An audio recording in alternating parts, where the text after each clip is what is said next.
here's the things to make sure you have. As long as you have one GA4 property properly set up and working, you're going to be fine. I would sort out, if there's duplicates in there, I would sort out which one is junk, basically. Yeah. Let me see if I can find this slides here 1 second. But as long as you're good to go and you've got some of these settings, in the last part of the presentation, then I've kind of got some gotchas of make sure to check some of these. I'll put this, okay, copy link, anyone can view. Here we go. I'll pull those up too, just to review some of these as well. Okay, so in the chat right now, you should be able to see the Google Slides. I will also just pull those up and talk through a few that I'm talking about, just to review some gotchas. Okay, can you guys see the slideshow here? Yeah. Hop to the end of this. Here's some of the other settings that come up. So it's like, I'm assuming we got the basics. We've got revenue flowing in. We've got, we've got our events and things. That's really step one. That's really the most important piece.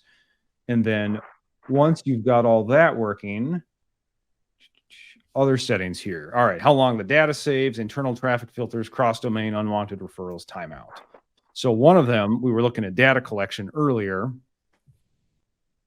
So we were looking at data collection. For whatever reason, the default event data retention is 2 months, which is nothing.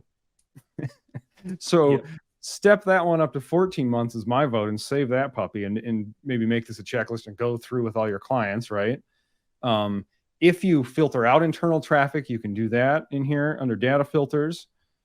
Cross-domain tracking, this might come up if for whatever reason it's on shop.business.com, or it's a different domain or something like that. That may come up. In other case, another one example I have, again, this is not e-commerce, but it's like sometimes I go to Eventbrite and I actually can have my, Google Analytics tracking in there, or even like Calendly. If people book a link with me, I can integrate that with Google Analytics. Yeah. And that's obviously on a different domain. So I need to let them know, hey, this is all one session if people click over to this. And then unwanted referrals, a big one that comes up is PayPal. I don't remember how or if that works with Shopify if people click out, but oftentimes on WooCommerce, if someone's buying through PayPal, they're actually going to leave the site for a second, go through their PayPal stuff, get redirected back to the site. If we don't list PayPal as an unwanted referral, it's going to treat that like different sessions when really that's all one visit, right? Yep. So another one to check. This is like inside, I think, the stream settings basically, and you have to say show me more instead of show me less.